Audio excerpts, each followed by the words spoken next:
Husband left his wife for rich woman. Years later he saw her again.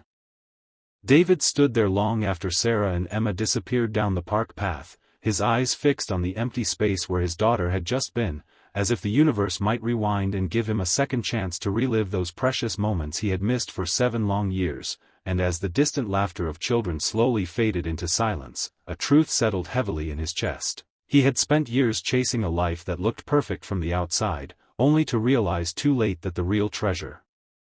had always been the simple, quiet love he once had and carelessly abandoned. That night, back in his expensive yet lifeless apartment, David couldn't sleep, his mind replaying every second from the park, Emma's smile, her voice, the way she held that book like it meant the world to her, and for the first time in years, his success felt meaningless, his achievements hollow, because none of it could buy back the years he had lost. None of it could replace the bedtime stories he never read, the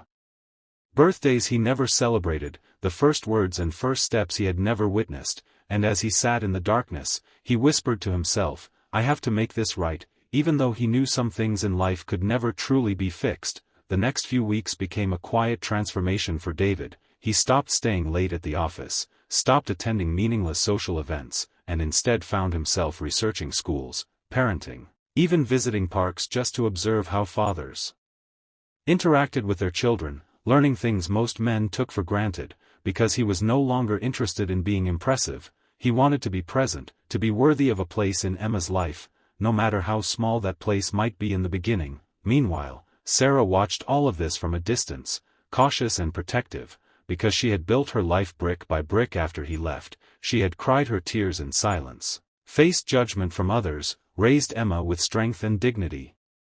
And she wasn't about to let anyone, especially the man who broke her, walk back in and disrupt the stability she had fought so hard to create. Yet something about David's sincerity during that meeting lingered in her mind, the way he didn't make excuses, didn't try to justify his past, but simply accepted his mistakes, and that quiet honesty made it harder for her to completely shut the door on him. A few days later, David sent a simple message, not demanding, not expecting, just asking if he could see Emma again, even if only for a short while, and after a long pause filled with hesitation and reflection, Sarah agreed to another meeting, this time at a small cafe near Emma's school, where the environment felt safe and familiar. And when David arrived, he saw Emma already sitting at the table, swinging her legs and smiling when she spotted him, a sight that instantly warmed his heart. "Hi, David," she greeted, her voice full of innocent excitement, unaware of the complicated history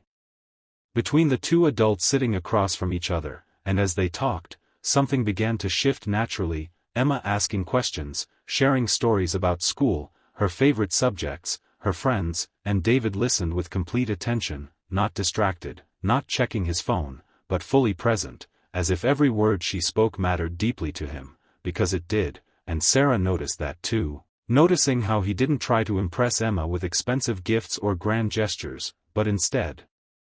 connected with her in the simplest ways, asking about her drawings, laughing at her little jokes, encouraging her curiosity. And slowly, carefully, she began to see a different version of David, not the ambitious man who once left her behind, but someone who had been humbled by life, someone who had learned the hard way what truly matters. As weeks turned into months, these meetings became more frequent, more natural, David earning small moments of trust, one step at a time, never rushing, never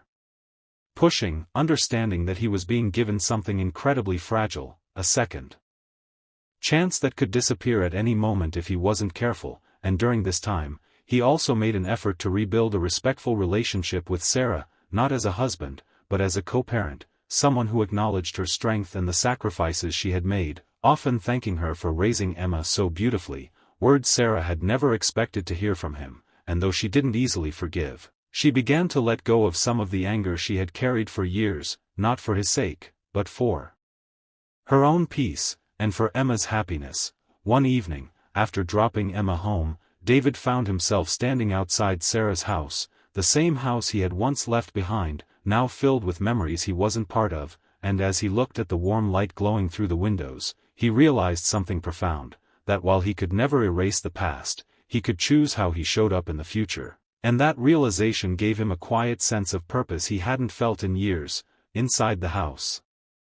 Emma excitedly told Sarah, "I like David, Mom, he's really nice," and those simple words carried a weight Sarah couldn't ignore, because for the first time, she saw how this situation wasn't just about her pain anymore, it was about Emma's chance to know her father, to build a connection that could shape her life in ways Sarah alone never could, and though fear still lingered in her heart, she knew she couldn't let her past wounds completely block that possibility. One day, months later, as